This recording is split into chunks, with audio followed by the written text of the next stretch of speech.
Hello there. My name is Jerry, and this is my channel. This is my brand new channel. And I'm just recording this video to make an introduction. I'm sorry I don't have a tripod, so I'm sort of having to hold my phone up with my hand. This is all very new to me, so I think I'll just make do with my hand for now, and then hopefully at some point, if this is something that I can sustain, then I'll get a tripod. But for now, my hand will have to do, and I hope you won't mind. So I wanted to make a channel here about books, and I've been doing a lot of reading lately, a lot more reading than I usually do. And part of that has been a conscious effort on my part. Conscious. That's a hard word to say, sometimes. A conscious effort on my part to uh, read more books and spend less time consequently on my phone, on social media and articles online and different, just YouTube is a big one for me, where I spend a lot of time watching videos. And I do appreciate all those things and the technology itself, but I also think that it takes us away from something that is very valuable too. For every gain, there is a loss, and for every loss, there is a gain. And I believe that's true. And I think that I've been trying personally to reconnect with what I feel has been lost, which is less time away from the screen and more time with my solitude and my books.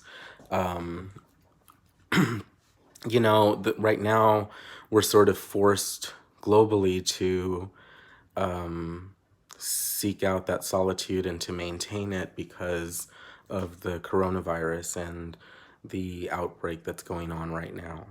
And I feel like for all the hysteria, there's some hysteria, there's also some a lot of reasonable fears going on right now.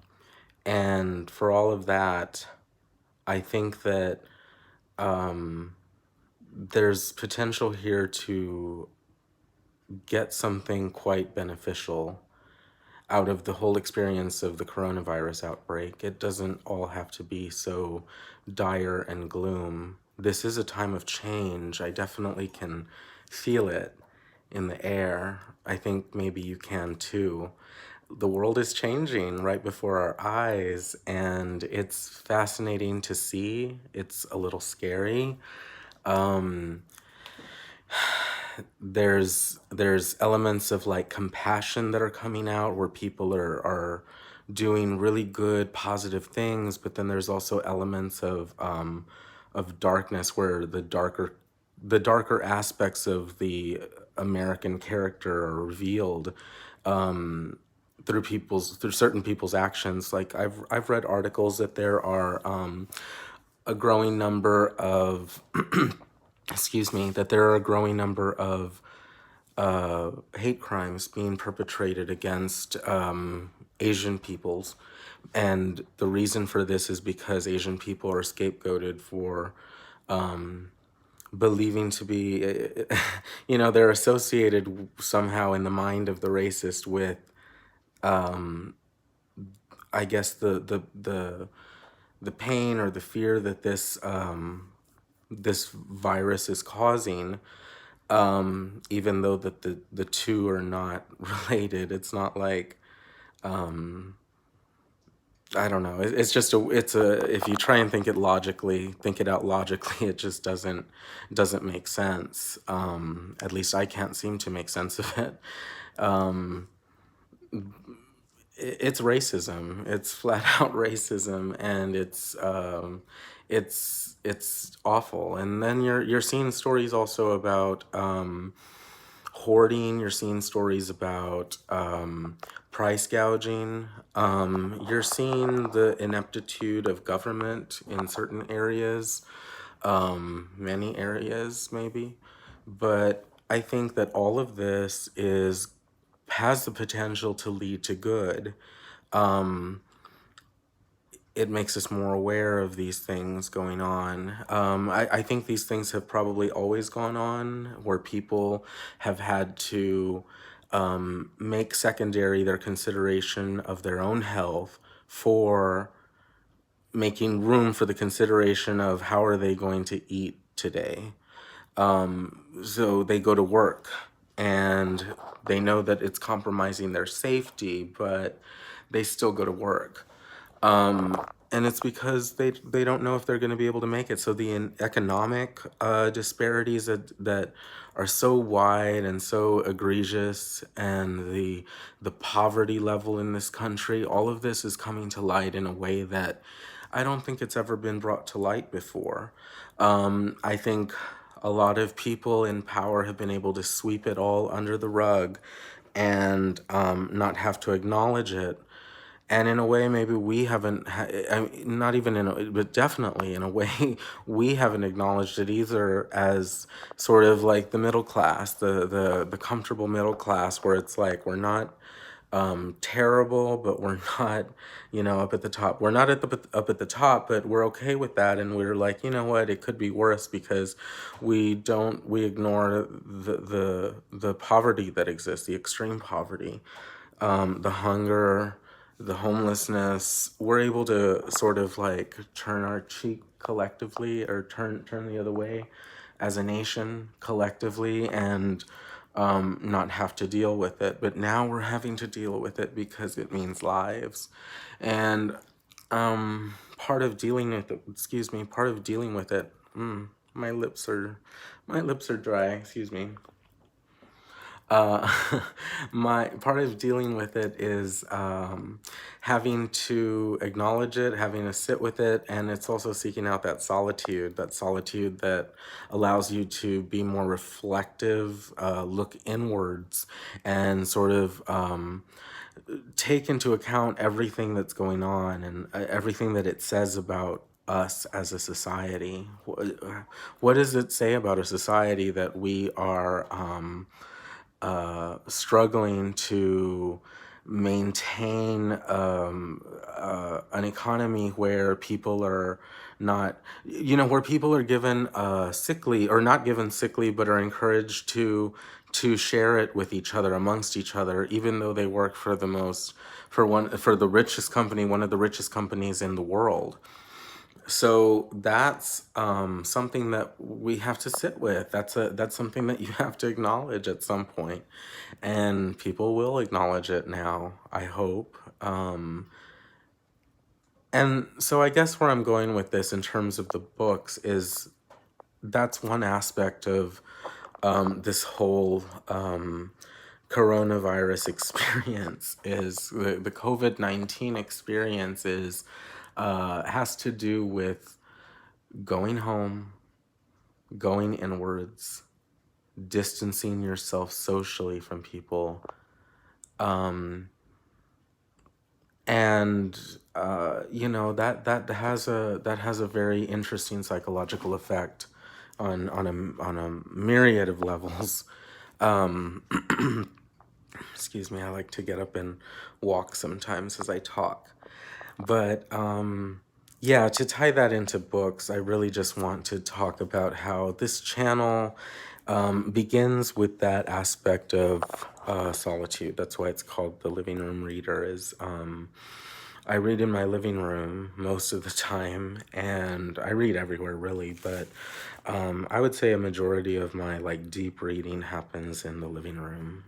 I like to read outside a lot. I like to read in the bed. I like to read, I take my book, whatever book I'm reading, everywhere with me, because I feel like I can whip it out at any time and just start reading if I feel like it. And I like having that ability to do that. I don't know if um, I guess with the whole coronavirus thing, I want this to be about the starting point for a discussion about books for myself, and if any of you out there are interested in hearing me.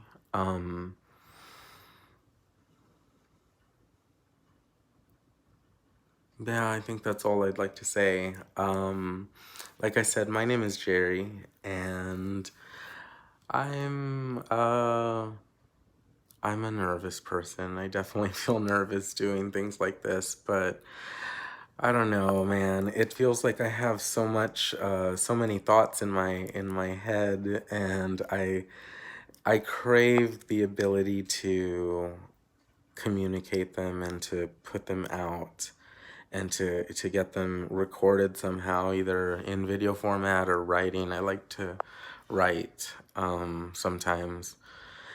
Um, so yeah, it feels good to be able to make these videos on some level. But on another level, I'm very nervous about it. And it's not something I'm used to, or putting myself out there like that.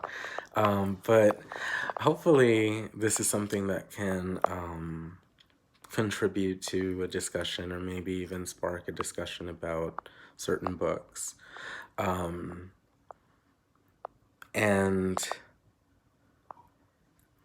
yeah, one more thing about that coronavirus stuff that I was saying earlier. I think something else to keep in mind is that what can bring out the worst in man is also capable of bringing out the best. And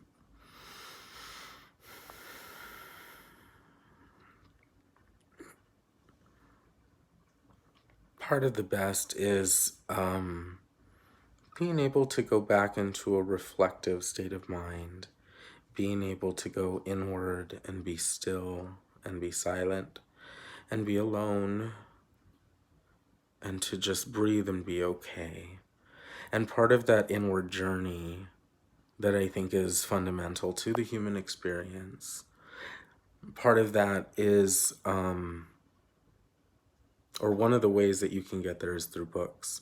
Part of the journey to that place of inwardness, of solitude, of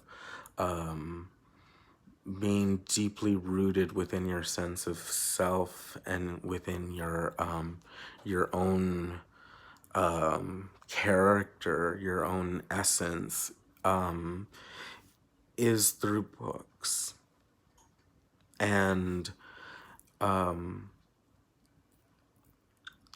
that's why books are so important. That's why reading is so important, because they're fundamental to the human experience. And so I just want to say hi, and this is my first video. And I'm so sorry about this tripod and me holding the phone. I can imagine that's really annoying for a viewer. Maybe you can just like listen to me and maybe you can appreciate it that way, if anyone is even listening or watching. So I'll say this video is over now. Y'all have a good night. Stay safe. Remember that whatever happens in the next few weeks with the coronavirus, what matters is our response to it, and how we let it, who we let ourselves become in the midst of it. So I'll put it that way. And hopefully this reveals that you truly hold on to the values of kindness, generosity, logic, composure, intelligence, wisdom. I would also say there's a few other adjectives I'd like to, so nouns to describe what I want to say, but it's that character of just being a good person, all the characteristics of being a good person, a brave person, courageous, not foolish, not making rash decisions. Everything that you value, this is your time to let it show to the world. because the world needs that right now. The world needs your your beauty. So have a good night, and I will talk to you soon.